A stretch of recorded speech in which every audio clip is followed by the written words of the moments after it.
remember looking at National Geographic magazines as a kid and you know, pictures of Africa, and never really, I guess, never really believing I would actually go there and see these things.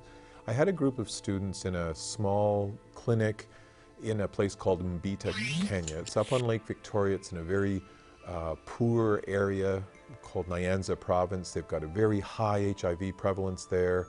There's a lot of poverty. And we were in a small building that served as a clinic and kind of as a hospital.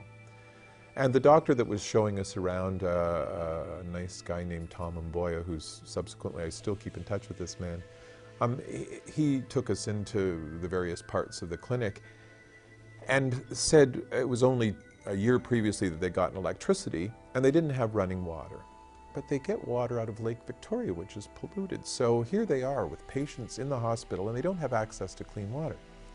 And he said to me, the shame of all of this is that there's a pipeline running along the road, maybe 100 yards out there, with chlorinated water, but the Kenyan Ministry of Health didn't have the money to put it into the clinic.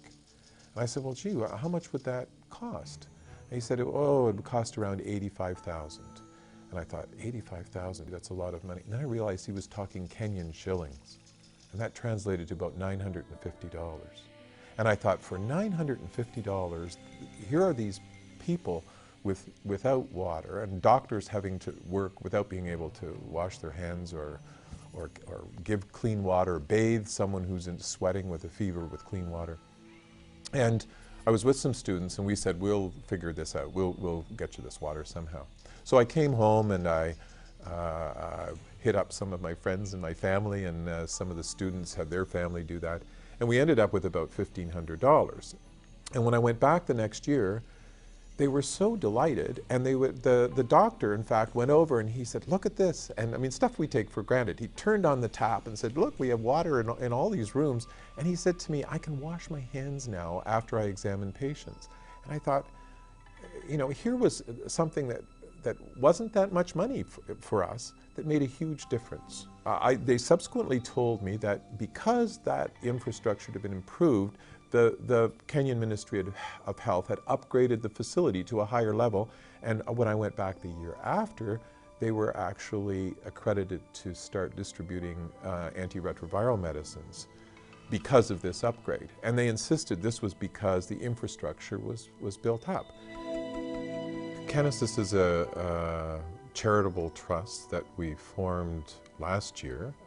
Some friends of mine and myself went through the legal process of setting up the trust and the application to Revenue Canada to have it approved as a registered charitable organization, and in April last year all that was done. So the organization has only been formal since April. Our goals are to provide funding for various infrastructure projects in East Africa that are finite and sustainable and will be community-based and help communities there. And we have African communities or people working there apply to us for funding, and if we approve it, then we'll go out to raise the money to do this.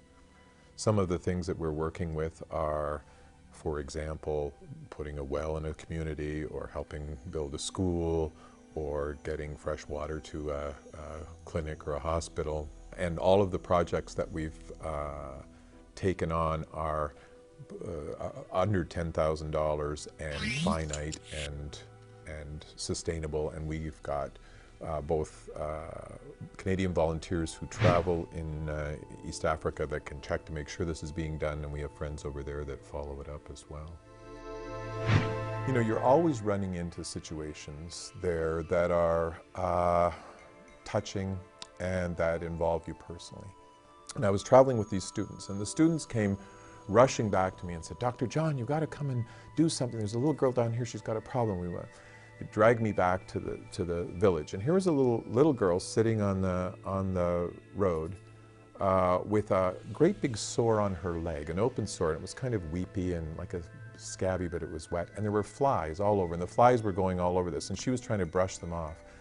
And there seemed to be no one looking after her. She was just there. There were some other kids around. And the students I was with, it was the first time that they'd actually seen somebody really in need, and they were really, you know, we've got to do something, we've got to do something. So I had a little first aid kit with me. I cleansed this off and I dressed it, and they were like, what are we going to do with this girl? I said, well, this is one out of millions of children in sub-Saharan Africa that has a need like this, and we've cleansed this and we'll do this and we'll see how it goes. Next year, back in the same village. I go into the village, and the kids really like digital cameras, and so you take your pictures, and they're all swarming around, and they want to see their pictures. So it's really fun to go with a digital camera. And this one little girl kind of came up forward, and she seemed wanting to kind of make some contact with me, and I was a bit surprised. And I looked at her, and I thought, I wonder if this is the same kid that I treated the year before. And I wasn't really sure. She hadn't grown very much. She looked ill, and. While I'm there taking pictures and stuff, she looked at me, and then she reached down and touched her leg. And I looked down, and here's the scar on her leg from the thing that I dressed the year before.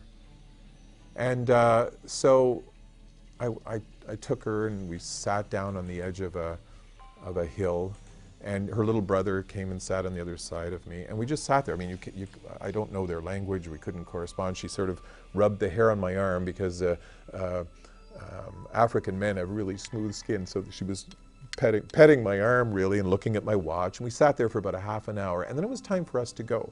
And then I was thinking, you know, 15% of kids in Uganda are dead by the age of 5, and this kid's obviously malnourished, doesn't look well, isn't cared for. Is she going to be one of these kids that doesn't make it to age 5? And what am I doing? I'm climbing back into a truck, going back to a field station, getting a hot lunch, sleeping in a bed somewhere. And this kid's out there, only one of millions that has this need. And I think about her a lot, and I think that part of what motivates me is that there are lots of kids like this, and you can't go and save one child, or, you know, as soon as you save one child, there's another one that needs it. But if we can provide good health care, better nutrition, clean water, all the things that we talked about for a community, maybe, just maybe, we'll be able to save the lives or make better the lives of kids like this little girl named Rose. We have a website that's CanAssist Africa, all one word, .ca, and people can go on there. They can make donations using a credit card through an organization called Canada Helps. There's a link there. There's also an address where people could send a check, and donations over $25 get a charitable tax receipt. We have a book called The Colors of Kibale, which I wrote when I was there last year, that we sell for $20, and the profits for that will go towards CanAssist. We have a T-shirt you can buy online with one of our logos on it. And people, if they want to give a gift to someone, so if you've got someone that's hard to buy for, or whether it's a birthday gift or a holiday celebration or a graduation gift or an anniversary present, and people say, well, you know, make a charitable donation. If you give a charitable donation over $25 and it's as a gift, we can send you an art card that you can send along to the person receiving the gift. We're planning, we've got in our minds some fundraising events that we'll be doing in the spring, and so people can kind of keep an eye on that. So we're hoping that we'll gradually become better known, and that people will look at us as one of the charitable organizations that they want to support on a regular basis. I love it. I think anybody that goes to Africa just gets hooked. It's just an amazing, different culture. The people are wonderful. They have nothing, but they're generous of spirit, and they're friendly and outgoing, and really they're just wonderful people that you can't help but want to assist in some way. And I guess I get something out of it, that I feel a great reward in being able to help these communities. That's really satisfying, and so that's what I get out of it.